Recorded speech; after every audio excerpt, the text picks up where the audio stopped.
This video is of those few bits and bobs that I showed you last week.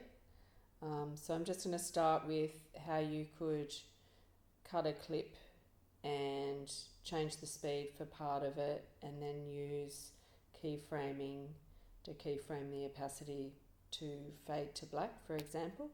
So just using this shot that I've got here in the timeline, I'll zoom in a bit. So I've got this shot. Alan! 0468, Alan! And towards the end, the girl in the middle kind of pulls back, and I decided it might be nice to just slow that movement down and fade to black at that time. So I'm just going to work out where I would like to cut the clip and slow the speed. So just when the movement starts, so maybe from there. So to cut the clip, I could use the razor tool. So I could go over to the tools and select the razor. I'm noticing that I have the linking off at the moment. So you were working usually with the snapping and linking on. So before you do this, you want to turn the linking off, because you're just going to cut the video, not the audio. That's what I've decided. I just want to cut the video and not the audio.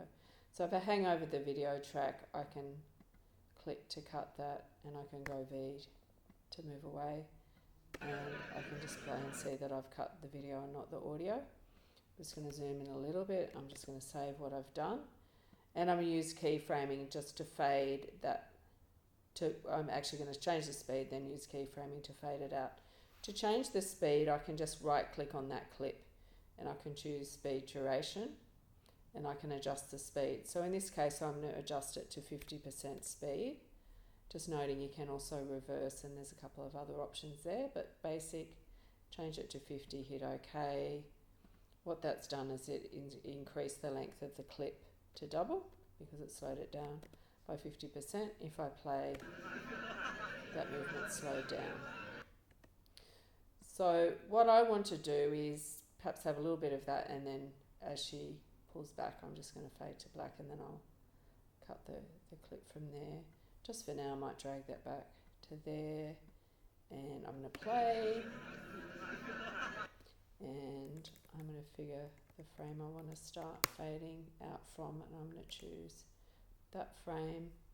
So at the moment, we're seeing this white opacity line and the volume line on the audio. They're settings. So if I go to the wrench tool, there's show video keyframes and show audio keyframes. If you're not seeing them, I'll just zoom in. Video and audio, they just toggle on and off.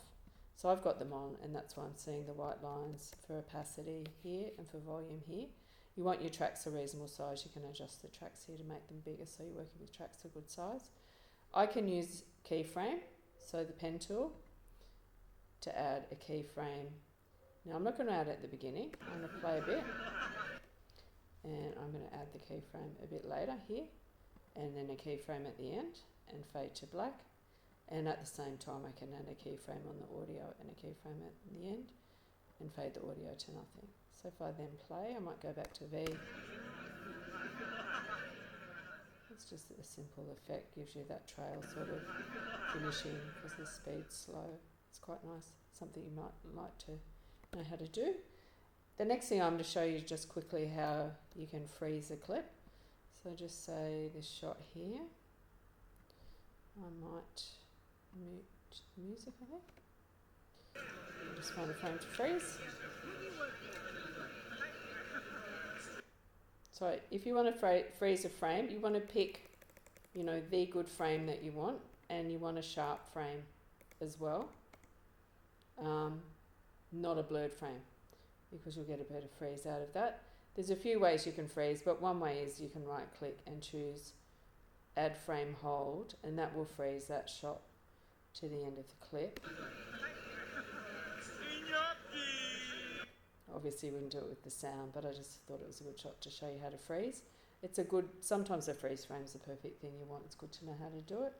Next thing, just a simple dissolve. So we've used the effects tab before, but I just want to remind you once again how to add a simple dissolve. I've got one here which I will just delete. A dissolve is a transition effect. So transition effect has to happen in exactly where the two shots, where you cut from one shot to another. To get exactly to your transition, the up down arrow keys on your keyboard are a good way of getting there. So I can just hit the up or the down arrow to get exactly where I want to be. Just make sure I'm in the right shot. That's the one I want to be on. Going over to the effects tab, you have the option to search. So I could just search up dissolve if I want to and find it that way. Or I can just go to video transitions, dissolves, and find the dissolve. I can pick that up and drop it on. And I could go and play it. I might just mute the audio for now, and we'll just watch. And that's a basic transition effect. So any of those transition effects, you just drop on the transition point.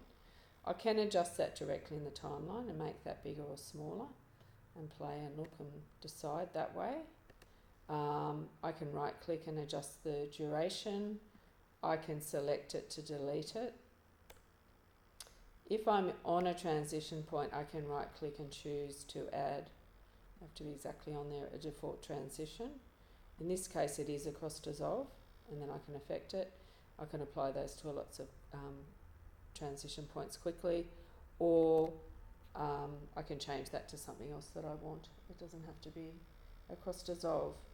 The last thing I want to show you is just how to split the audio and improve the sound of an audio transition. So generally you start your edit with level cuts between the video and the audio where they cut at the same time. In this case I've adjusted and split the audio and added some keyframes to smooth out the audio. So if I play that, I won't mute that, I'll just mute the music. Gnocchi, Italian gnocchi. I've smoothed out this Atmos from this shot coming in. I have noted and am well aware that that's distorted audio. I just wanted you to hear that, because that's what you don't want when you record your own interviews. Be careful. It's just been recorded too loud and it's distorted, which you can improve but not fix. Just quickly showing you how I created that split edit. I'm going to delete those keyframes and just trim it back and put it back how it was. And so what I've done there, just a good example, I'm going to go and turn the video keyframes, and I'm also going to turn the audio keyframes off because it's easy to bump them. Actually, I want the audio back on in a minute, but anyway. So originally it was like this. I split the audio and I've thought, I don't think there's any more audio there that I can use because she's talking, but I know there's some more on that shot, and I've stretched it out.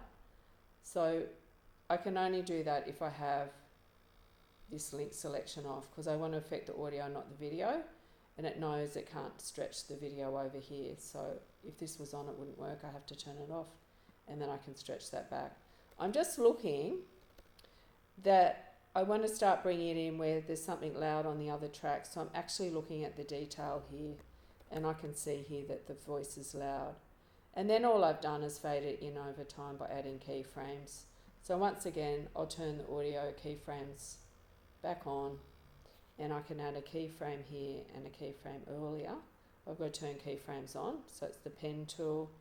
I can add a keyframe and a keyframe here and just drag it in. So I'm bringing the volume up from 0.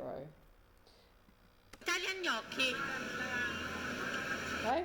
I also think that sounds a bit loud, so I also want to bring the overall level down until I'm happy with that. Italian gnocchi. That sounds pretty good. And then I'm hearing music as well. So it's a subtle change. Italian gnocchi. It just sounds smoother. So that's called cleaning up the audio. Often you'll have a transition that's a lot worse than that, and you'll hear a jarring sound change. And by doing that and splitting the audio, you're able to clean it up and make it sound cleaner. Yeah,